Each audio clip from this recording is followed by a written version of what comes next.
be like, we want to give them the visual tools that sell this story and make their customers think of them every time they see it. Welcome back to Duo On Air. I'm Abby. And I'm Courtney. And we're the ex-agency turned entrepreneurial team that puts the duo in Duo Collective. Our boutique organic marketing agency specializes in SEO, social media strategy, and branding. We're an everyday pair of business besties / marketing experts obsessed with helping our community learn more about what it takes to run a business. Which is why on Duo On Air, we're not holding anything back. We're giving you all the info we know about how to grow your business organically so you can be the confident CEO you were made to be. And how to navigate life as a small business owner. Whether it's on your own or with your best friend by your side, so grab your coffee or your mimosa, we don't judge, and settle in for a quick value-packed episode of Marketing Tips. Welcome back to the Duo On Air podcast. This is episode number 25, and today we're chatting with Kayla from Dox Design. We met Kayla at the Ultimate Product Party back in Arizona, where she spoke about the power of visual storytelling, and we couldn't wait to have her on the podcast to share her story. We don't want to give too much away, so we're just going to go ahead and dive right in. Hi, Kayla. Thank you so much for being on the Duo On Air podcast. Hi, thanks for having me. I'm so excited. Yes, we're just as excited. I know. We met at the Ultimate Product Party, which was the event that we attended back in May. And it was an amazing event. We met so many amazing people. And I think we need to go back and do it all again. Yes, I had such a good time. I can't believe it's almost been a month since that. So I'm excited to catch up. Yeah. That's so crazy. It was a month ago. Yeah, I know. From the time of recording this, Yes. which is crazy. And time just goes way, way too fast. But you gave an awesome you had a keynote, right? Or a breakout session? Breakout session, yeah. Which was awesome.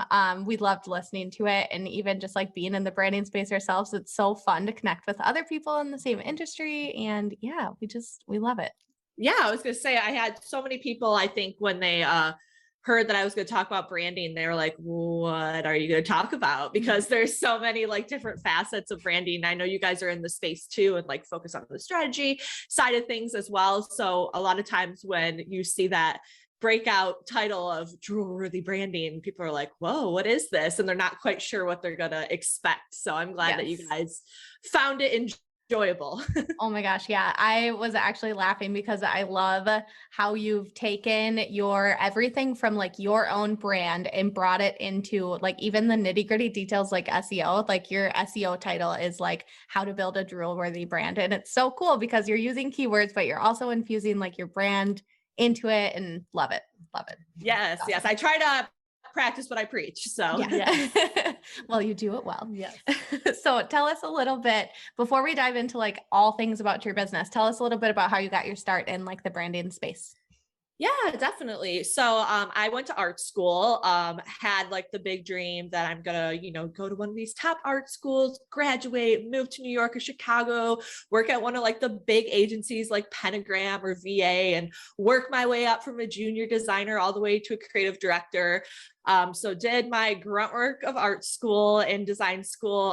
The school I went to, they only let in 10 kids every year. So it was quite a brutal program to be able to go through, which really, I think, prepared me for entrepreneurship.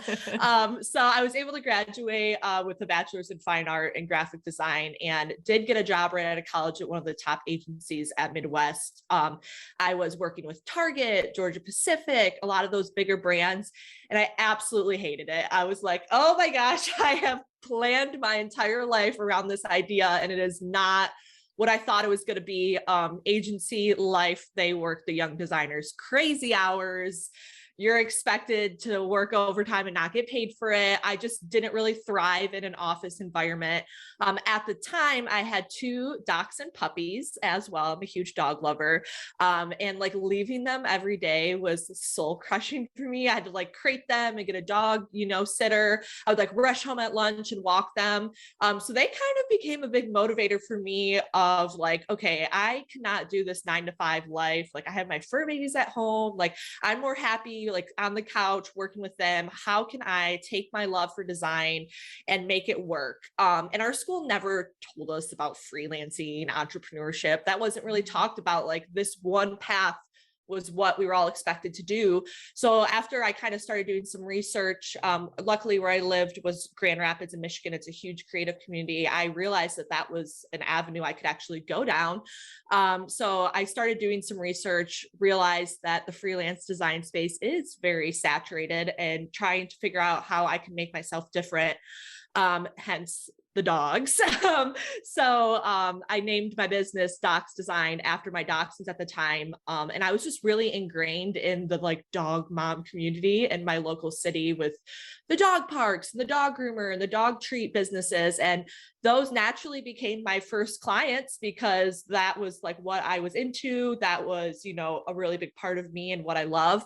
And from there, one dog walker referred me to another, referred me to a product business, referred me to, and it kind of just became a business overnight. I was like, whoa, I did not expect this to happen. So that was nearly 5 years ago. Like I said, it was kind of like a happy accident.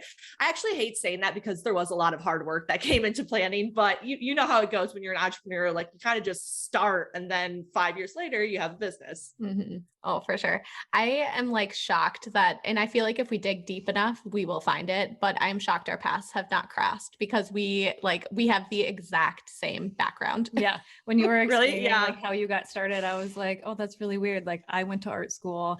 I got a job at a fancy agency. I worked for Target. I've worked on Georgia Pacific a few times. And I'm like, oh my gosh.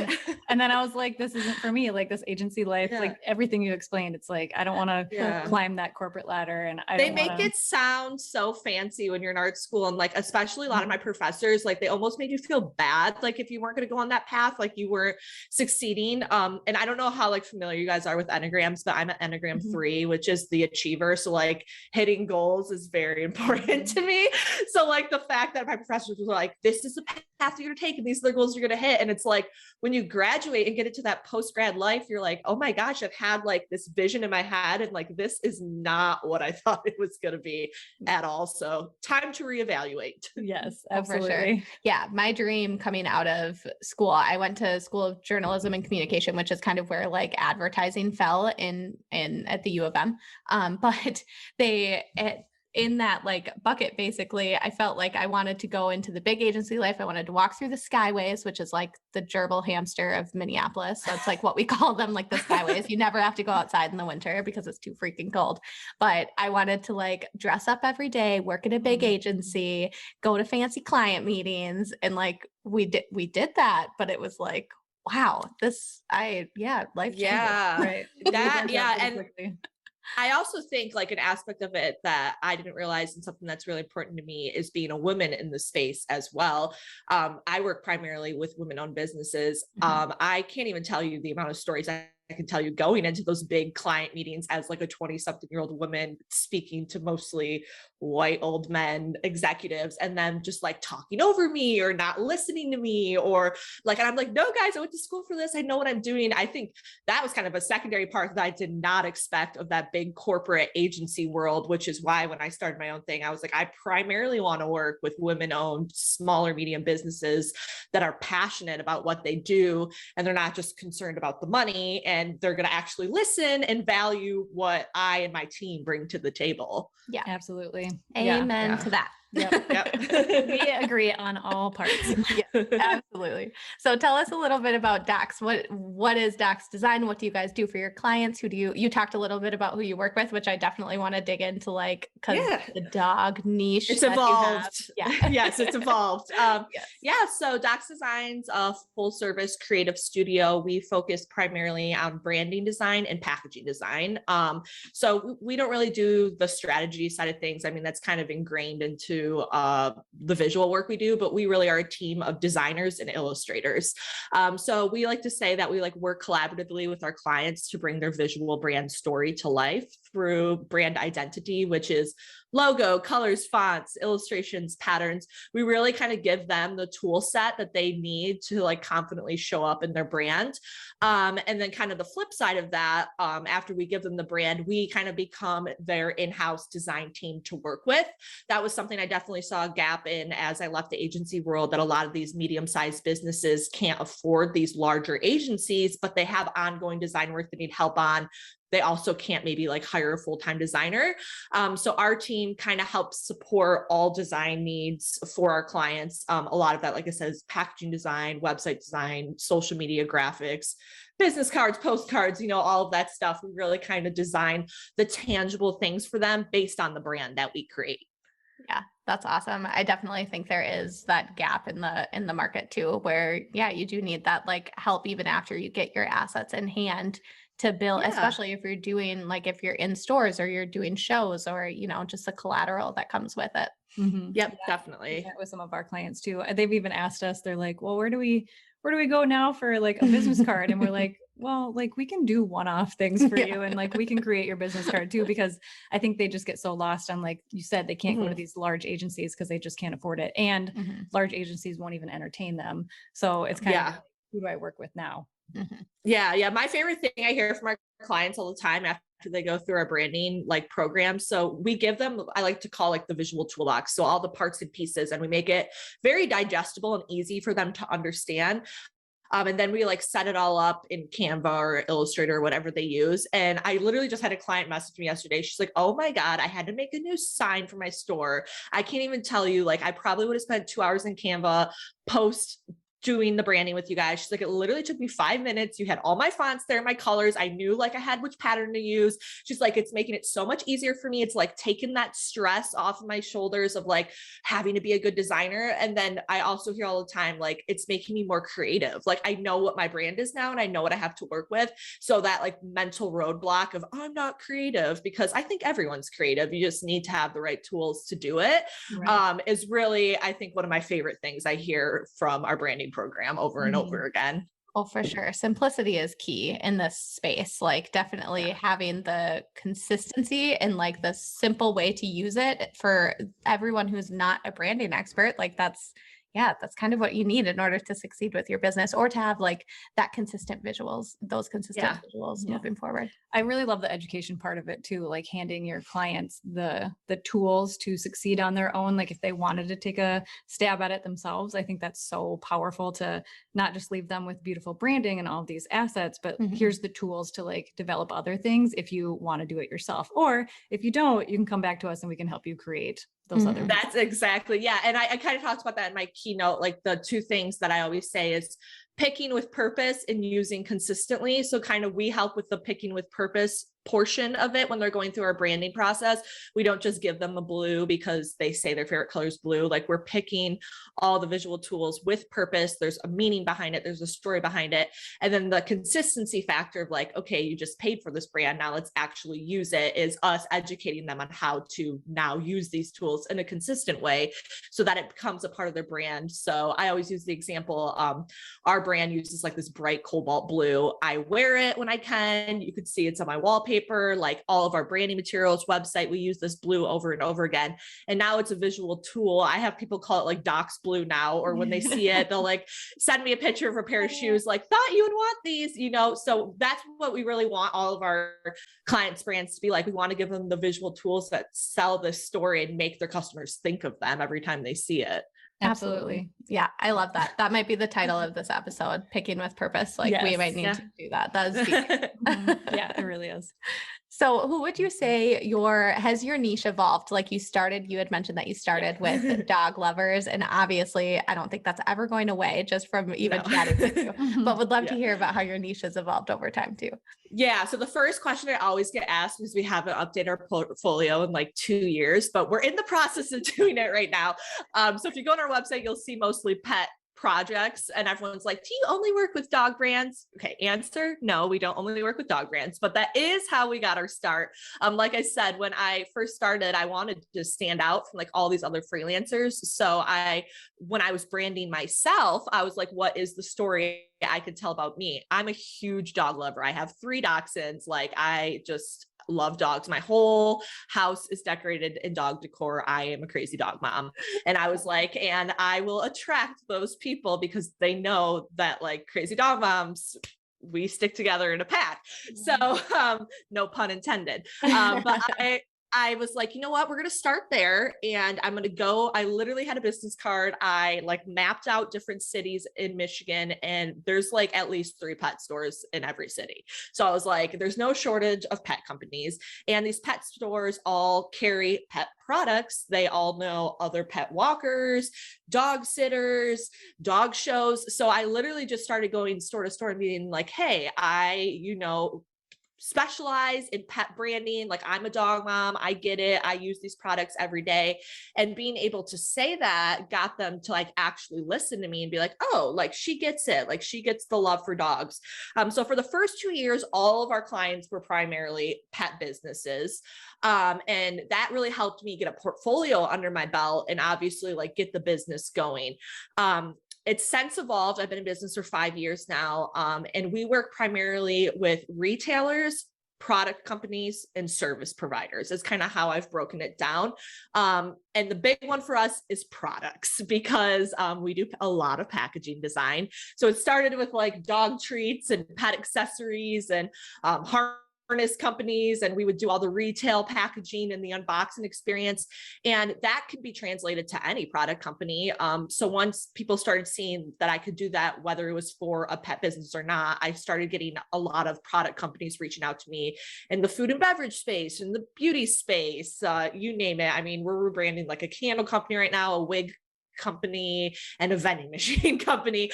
So it really came down to just being able to build that portfolio for myself so people could see like I actually, can do the work to a high level. And like when they start to see that tangible thing, it works. So now we do work with any industry. I would say primarily like product businesses are big for us, and then retailers, because we did start with a lot of pet retailers. And I just personally have a passion for that because I love seeing the brand come to life in environmental design and like signage, and like actually going into a space and seeing our brand physically there is really exciting for me. So those are the 2 we mainly work with now.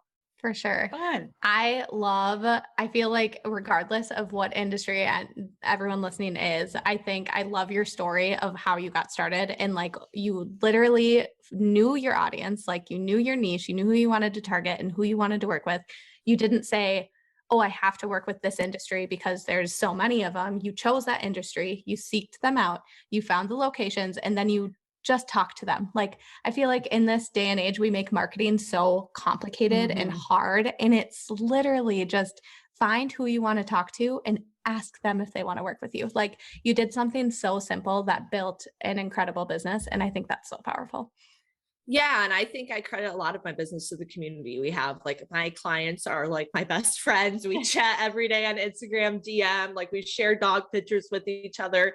And yeah, it was just really putting yourself out there. And I say this with my own clients, because a lot of times, like the very first thing we do when we put someone through our branding program is challenge them to niche down a little bit. Like, what is the vibe, we call it the brand vibe that you're trying to put out. And they're like, well, I'm trying to attract all female millennials. And I'm like, no, like let's get a little deeper, because when you're able to get deeper like that, that is when your business starts to grow, because those people attract other people like that. And that's what I like accidentally kind of stumbled upon with the pet industry. It was like, I found one pet retailer who then was like, oh, I have X, Y, and Z that are distributors. And like, they saw the new branding. They asked who did it. Would you guys be interested in like rebranding this pet food company? And then that pet food company had like X amount of retailers they sold to. And all of those retailers saw the new packaging we did for them.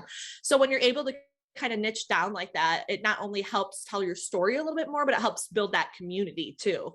Absolutely. Yeah. Find your dream client or your dream customer, seek them out. Like, one person multiplies into 2, multiplies into 4. Like, it just grows from there. So yeah, it can be so powerful. And it takes time. I mean, so when I first started, I did make the decision to invest in myself pretty quickly. And I hired a business coach within the first year, because I knew if I wanted to get to the next level, I would have to have some help, because I'd never ran a business before. And one of the first exercises she had me do was write down my 5 dream clients. This year, we've rebranded 3 of them. So it took 5 years to get to that point, but it felt really good when they found us and they asked us to rebrand them. And I like actually told them, I was like, okay, I'm going to sound like such a fangirl. I was like, I literally cried when I got your inquiry because 5 years ago when I was just a little freelancer, had no idea what I was doing, I wrote your business down as like my dream client, and here you are, and I'm freaking out right now. So Oh, That's so amazing. yeah, that is awesome. I feel like it's so easy to look at people too and say like, oh, they're an overnight success. Like all of a sudden their business just got really big, but like you are only seeing a tiny piece of everything they did. There was so much work that happened beforehand. So like even absolutely. anyone in the beginning stages of running their business, like you're not behind, you're doing the same thing that we all have done. Like we all had to do those things in the beginning days to like become that so-called overnight success. That doesn't Yeah, exist. I still don't have it all figured out, so don't be fooled. No, none of us do. No, yeah, I don't think anyone will ever have it all figured out. And if you think you have it all figured out, you're likely wrong. Yep. I don't believe anybody who says it. No. Oh, that's awesome. Well, for our own curiosity, I would love to hear, what is your absolute favorite thing to create for clients? Oh, brand patterns, absolutely. So I like to say that's like the special sauce that Dox brings to the table. Like a lot of designers, they'll give you logo, color palette, fonts, maybe like a pattern and leave it at that. So with our whole package, we kind of give what I call like the visual toolbox, and it's more of like an asset library of illustrations, patterns. So for each one of our clients, we establish like a illustration style for them, give them all the icons they can use for like their Instagram highlights, their website, and then give them like supplemented patterns that kind of tie it all in together. And I love doing that because we get clients that come back probably in a month. I'm going to be getting an inquiry of all of our clients getting ready for the holidays. And they're like, okay, now I want a holiday illustration pack, in my style. And it's fun that we're able to kind of give them a visual tool that's unique to them and that we continue to work with and build on. I have one client of ours, it's been a client. She was one of my first clients when I first started, and she still works with us. Like once a year, she'll reach out to have us update her illustration packs. She'll be like, okay, I'm doing like a spring collection. Can you give me like all these different spring illustrations? And that's just super fun for our team to do because it's different for each client and we're creating something unique for them. I love that. I think a lot of clients too, when you tell them pattern, they're like, why do I need a pattern?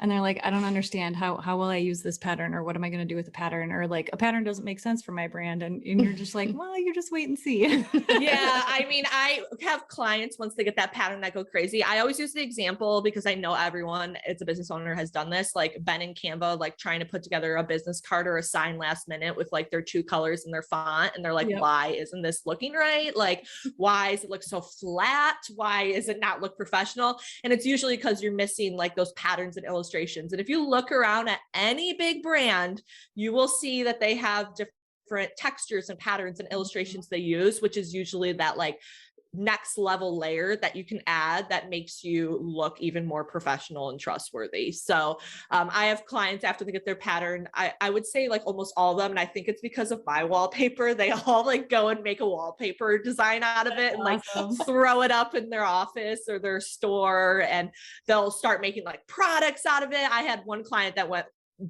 balls to the walls with her brand pattern. They like created a whole merch line around it. They have like fanny packs and like shirt. They have like all over like Hawaiian shirts with the pattern out, and their clients buy it because they like love their brand. And it's like, you would not be able to do that with just like a font and some colors. Right. It's a tool that you can use and you can do a lot with it. Mm-hmm. Yeah, absolutely. Yeah, patterns are so fun, and they definitely elevate the brand. That's also one of the we have our own feelings about things like 99 Designs and Fiverr, and like those things are, I'm not going to have a lot of feelings about those. We have a lot of feelings about it. Yes. But your brand is so much more than a logo, right? Like you can't bring a logo to life on its own. It's just not possible. Mm-hmm. Yeah. I mean, we actually say the logo is like the least important part of the brand, and people are like, oh, when I say that, and I'm like, no, seriously, because I've done this exercise before where I've taken a client's logo and I've put it into like 3 different designs that had 3 different color palettes and 3 different patterns. Like maybe we'll use like a super neon bubbly font like layout, put their logo in it. Do like a boho like neutral, put their logo in it. I'm like, it's the same logo, but putting it with all of these other tools is giving you 3 very different vibes. So this single logo is not going to cut it. Like you need all these other parts and pieces working together to correctly tell that visual story. And usually when I do that, they're like, oh, you're right. Yep. That's an interesting exercise. Yeah. I love that. Yeah. I love that too. That's awesome. Okay. So since we're in this role of, talking about 99 designs and all that fun stuff.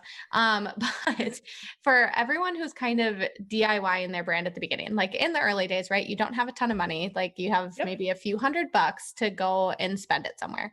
Yeah. What would you say, in your opinion, is the most important thing that they invest in when they're just getting their brand off the ground?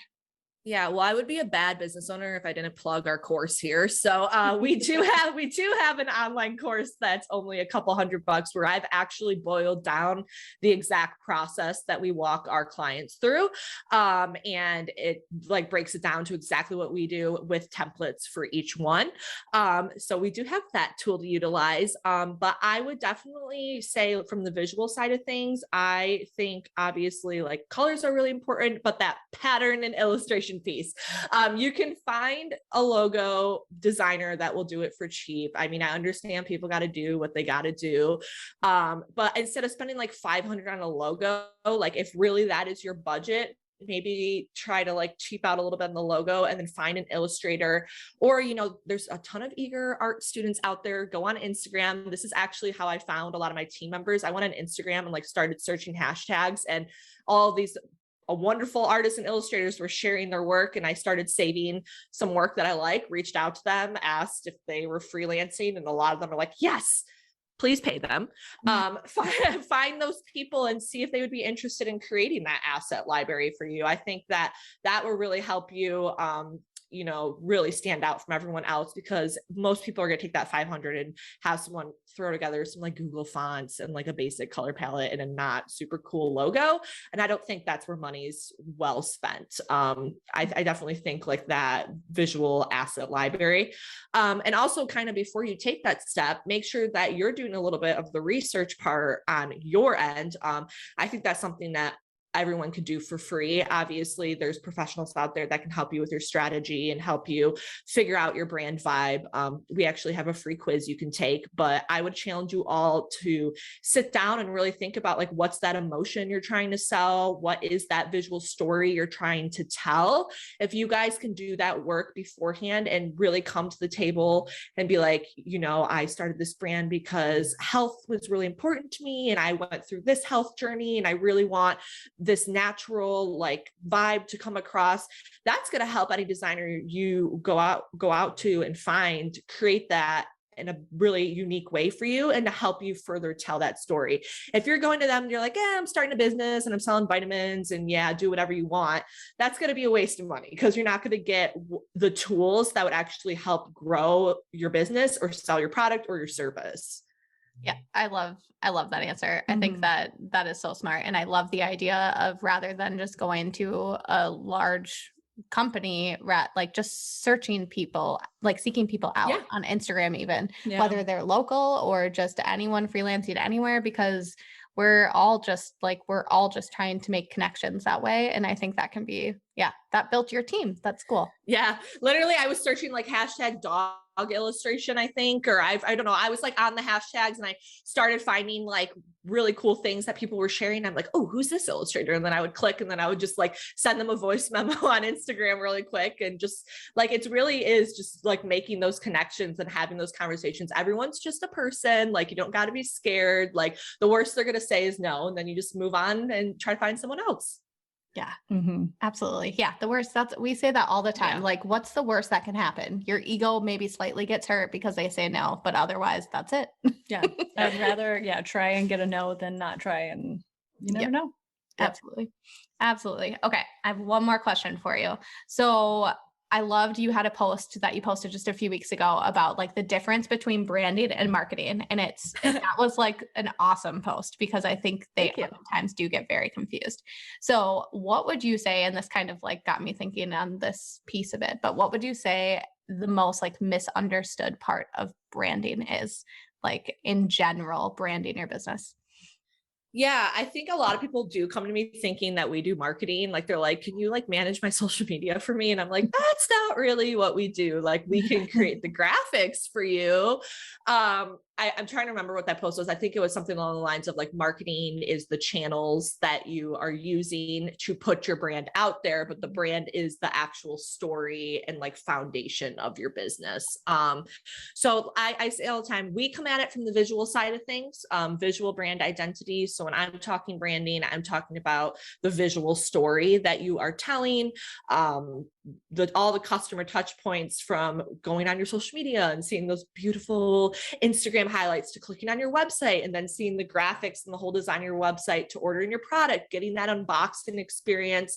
Like that whole journey is your brand. There should be a cohesive feeling and a cohesive look throughout all those steps. And that is what your brand is.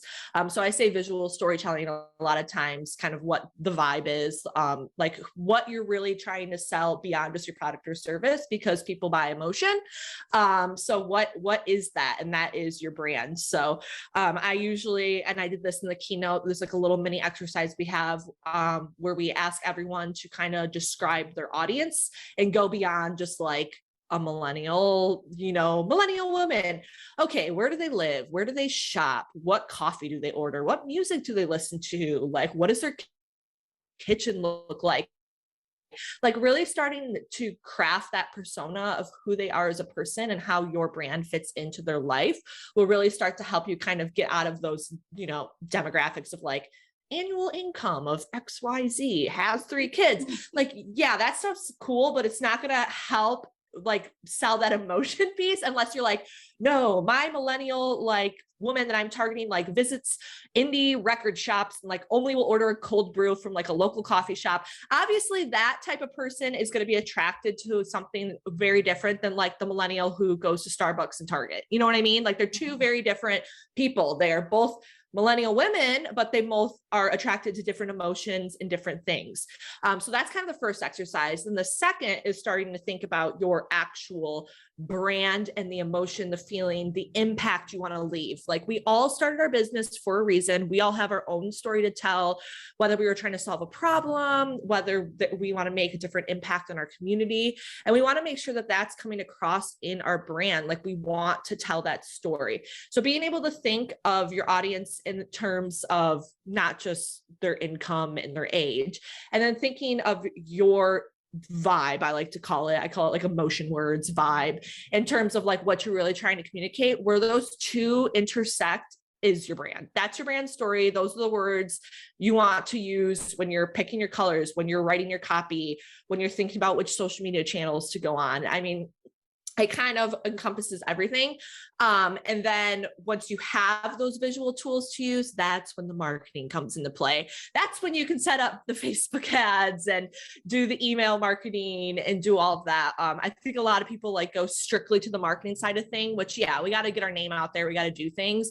But like if your brand isn't aligned and that customer journey is disjointed and like your graphics aren't matching your website and like the packaging design is kind of underwhelming when they get it, like you're really missing an opportunity to wow those customers and have them really fall in love with your brand and tell people about it and to come back and keep buying from you. Mm-hmm. Does that make sense? That makes a lot of sense. I was going to say, I think a big thing that is misunderstood in this topic is the emotion that your brand can hold, and that it's much more than just a logo or a color palette or a typography. It's way more than that. It's the storytelling behind it and the emotion that you evoke and that you want people to feel when they interact with your brand. And I think another big thing that people misunderstand is the branding ROI. So like, what is my ROI if I have a nice brand? Like, I feel like a lot of clients come to us and like, we've had clients that have been like, totally get it. I know that this is going to help my brand to succeed and me to make money and bring in other clients. But other people are just like, I don't need a brand, or I can, just do this logo by myself and people are still going to come to me and buy my services or my products. And I think people misunderstand that having this whole encompassed brand, from social to your website to your email marketing to just how you evoke emotion, is so much more than just a logo. Like I said, you can actually you can get ROI from a brand. People see your brand, your packaging, how they interact with your packaging. I know I've gone to I've shopped certain brands because I love their story. I love their product. I love how I interact with it, and I love their packaging. It's way more than just, just looking at their screen and seeing a logo. And I think a lot of people misunderstand that, the ROI behind a brand. Oh, definitely. I mean, I have case studies for days on ROI with branding. And I have our one client, Dogs of Charm City. I always use them as an example. She was the one who was one of my first clients. Same situation. Like, she had a logo, had some colors. She was doing good. She could have kept just doing what she was doing and been fine, but she wanted to invest in her brand. A year after she launched her brand, she had an increase of 297% online sales. She tells me all the time she accompanies like that specifically because of this box we designed for her. Like, we obviously did the brand and we made it super fun and unique, and didn't make it like super stodgy like most dog walkers would be. Like, she was like, I want it to feel like a party whenever we're with our clients. Like, I don't want to be seen as like the super like uptight professional. Like, we are like party fun. And so we made her brand that way. Now she doesn't just do dog walking. They host dog events. They just partnered with all kinds of, she's in Baltimore. She partnered with the entire city of Baltimore for like dog friendly breweries, and like created this passport that people can buy with like a matching box that has like a Maryland bandana and like a map for their client. Like, she does all kinds of stuff now. Yeah, because she was able to invest in her brand. In that first year, she kept doing dog walking. We launched the one subscription box. Like I said, it sold out, crazy online sales. And then she was able to take that money and reinvest it back in her business. And now she has the tools to quickly be able to do that stuff. And she knows that it's the right story because we helped her craft that story. So now she's not just a dog walker. Like, we kind of call her a dog lifestyle brand now. And it's just crazy. Like, I think she's like up to like 27,000 followers on Instagram, which followers aren't everything. But when we started with her, she had like 700. So it's like, just goes to show that you do get a return on investment with the brand when people are in love with it and sell that emotion. I mean, there was no dog walker doing that before her in Baltimore. It was all like blue, red, white, blue, like German Shepherd, like crazy. And her brand is like hot pink and like uses swear words and like has cursive confetti, and people like loved it and ate it up. And now they like love that brand and will absolutely buy anything she puts out, will attend any event that she does. And she was able to grow her business because of that. Yeah. Yeah. Absolutely. Yeah. I think even not only like will it create consistency for your audience, but it also gives you confidence as a business owner. I think that's the other thing. Like, when you feel confident and proud of the thing, like of the visuals that influence like why you built the business, and like they reflect like your mission and your vision and that strategy of like that whole feeling of like what you want to do and what you want to put out there, you are going to be more confident to put your face in front of the camera, to tell people about it, to show your product. Like, it's just all going to come together. And I think oftentimes when people's marketing are falling flat, there's something that's probably lacking from a brand perspective. Either your confidence and strategy or your visuals, but something is misaligned, and that's why your marketing essentially isn't working. Yeah, definitely. It all works together. It's all parts and pieces of like the small business machine, for sure. For sure. Yeah. I also loved what you were talking about in terms of like building your audience, because I think we've all done those little quizzes, right, on Pinterest or wherever you find them, where it's like, what's their gender? Do they have kids? Do they like work in a certain occupation? Like, you go through the list of like the very basic variables of someone. But I think even if like you just, next time you read a book, like any type of novel, and you just think about how they describe the characters throughout the book, like these authors like literally have to make like character analyses. Yeah. I use words right now. But they like write out in depth that level of detail of this person that they're writing the book about. You should be able to do that for your audience too. Like, you should be able to detail out like what, like, and I'm not saying you need to like stalk them, but like if they were having lunch, what would they eat? Like, you know, like think Yep. through things like with that level of specificity. Mhm. And that's how you start to get more like intimate with understanding Yeah. your niche and audience. If they were to go to a Definitely. concert, what kind of concert would it Yeah. be? Like, Mhm. Yeah, Yeah. I use the kitchen example like all the time because that's my favorite one, because you can tell a lot about a person by their kitchen. So it's like, what does their kitchen look like? Do they have like the Joanna Gaines all white kitchen, or do they have like the eclectic like cottagecore kitchen, or like, you know, I always use the kitchen example and then people are like, oh, you're right. Like kitchens do tell a lot about a person. Or like if they could have their dream kitchen, what would it look like? Yeah. Yeah, right. I know. I don't know where I fall into that because my kitchen is not my dream kitchen, but it definitely does, you know, it's abandoned. my kitchen's not done yet, so Same. Our kitchen is currently being renovated to be my dream kitchen, but yeah, so maybe like what their dream kitchen would be. there you go. Oh, but we all have the little elements that you can pull out that make up who you are for Yeah. sure. I love that. Definitely. Oh, well, this has been so much fun. Thank you so much for popping on here with us and chatting through everything. We've loved hearing about your story and just like how you've built this amazing business and who you work with and your products and everything. I mean, everything that you showcased at Ultimate Product Party was just incredible. So we loved Thank listening you. to Thank you. that. Yes. So yeah, is there anything, tell everyone where to find you, kind of what's next for you? Yeah, so Instagram's probably the best way you can get a hold of us. It's dox.design. That's also our website URL. Made it all consistent, keep it easy for you guys. But yeah, Instagram's definitely the best place to follow along, just so you can see what brands we're currently working on. We do a lot of behind the scenes, a lot of branding education there. And on there, you'll see that there is a link to the two things I was talking about earlier, our free brand quiz, which I like to send everyone to. So we've pretty much boiled down the 6 emotions or vibes that we get a lot with our clients, which is a really good starting place for you if you are struggling with like, what is that story? And we've made the quiz super fun. There's some freebies attached to it at the end when you get your result. So I always like to tell people that's a really good spot to go to kind of first get their toes into the branding world. And then if DIYing your brand is something you're interested in, we do have our BYOB Build Your Own Brand 5-day course. Like I said, I boiled down our signature branding process, very digestible with a lot of templates, exactly what we take our clients through. There's like logo templates you can use, color templates, like all sorts of things. So if maybe you're looking at your brand and you're like, yeah, I need some help, but I'm not quite ready to fully invest, I would definitely check out our online course.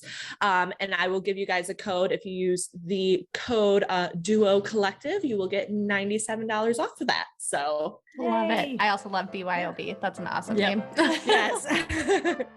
Awesome. Well, thank you so much, Kayla. Yeah, thank you for having me. I had so much fun. If you liked this episode, please be sure to share it with a friend and subscribe so you don't miss any new episodes dropping every Monday. Plus, if you haven't already, please leave us a review and don't hesitate to share any new episode ideas. We love hearing from you and creating this content for you. See you next week.